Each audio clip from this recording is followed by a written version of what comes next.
ગુજરાતમાં વરસાદના તાજા સમાચાર 6 એપ્રિલ 2026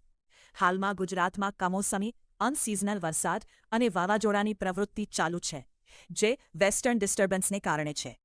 આ એપ્રિલમાં સામાન્ય રીતે વરસાદ ઓછો પડે છે પરંતુ આ વખતે ઉત્તર ગુજરાત સૌરાષ્ટ્ર અને કચ્છમાં છૂટાછવાયા વરસાદ અને ગાજવીજ સાથે વરસાદ નોંધાયો છે 01 બી છાહો આજે અને આગામી દિવસોની આગાહી આઈએમડી અનુસાર 6 એપ્રિલ આજે મોટાભાગના જિલ્લાઓમાં સૂકું હવામાન રહેવાની સંભાવના છે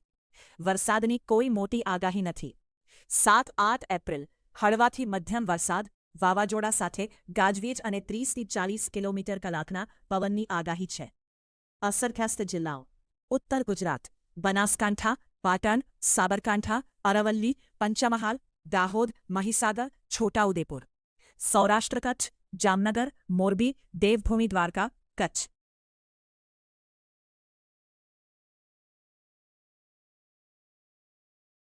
આ વરસાદ કમોસમી છે અને તેમાં વીજળી પડવા અને તીવ્ર પવનનું જોખમ છે 8-53 અમદાવાદ અને આસપાસ આજે મોટે ભાગે સૂકું અને ગરમ રહેશે તાપમાન 35થી 37 ડિગ્રી સેલ્સિયસ આસપાસ રહી શકે છે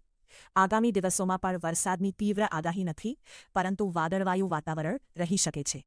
અન્ય માહિતી છેલ્લા 2-3 દિવસમાં ઉત્તર ગુજરાત સૌરાષ્ટ્ર અને કચ્છમાં કેટલાક વિસ્તારોમાં વરસાદ પડ્યો છે તાપમાન સામાન્ય કરતાં થોડું નીચું રહેવાની સંભાવના છે પરંતુ એપ્રિલના અંત તરફ ધીમે ધીમે વધી શકે છે માછીમારો માટે એલર્ટ જારી કરવામાં આવ્યું છે કારણ કે તીવ્ર પવન અને વાવાઝોડાનું જોખમ છે સલાહ હવામાનમાં અચાનક ફેરફાર થઈ શકે છે તેથી આઈએમડી અથવા સ્થાનિક હવામાન વિભાગની વેબસાઇટ એપ mausam.imd.gov.in અથવા gujaratweather.com પર તાજી માહિતી તપાસો ખેતી પર્યટન અથવા મુસાફરી કરતા હો તો વીજળી અને પવનથી સાવધાન રહો